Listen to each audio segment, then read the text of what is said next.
Good morning and welcome to Writing Camping. This morning, axes. So I have here a selection of medieval axes.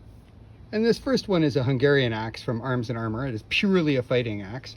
And the thing that I want you to notice is how very narrow the blade is. It's a blade. It has a very narrow entry. It's almost like a cutlass or a saber blade mounted on a pole.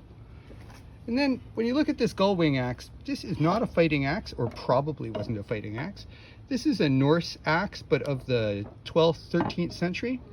And this is its brother. They were found in the originals were found in the same grave. These are reproductions made by Gränsfors, the famous axe company in Sweden.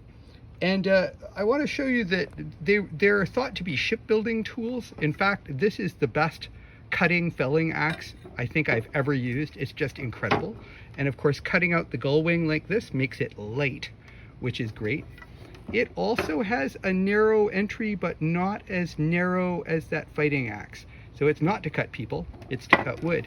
I want to show you a quick interesting thing about this. This is a kind of axe we might use for mortising, but I have my doubts because when I lay this axe over this axe, I noticed that it actually looks like maybe the gull wing broke off and axes were too valuable to throw away.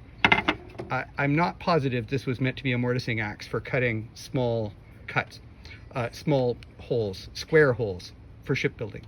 And finally, this is an original about 1760 tomahawk, trade tomahawk, but also very like Norse and medieval axes. And I want you to notice how very small it is.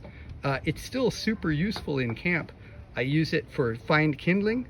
It also has a fairly narrow entry, and it's also really fun to throw. And it's almost indestructible, as you can see, because it's managed to last 200 years. Tomorrow, modern axes.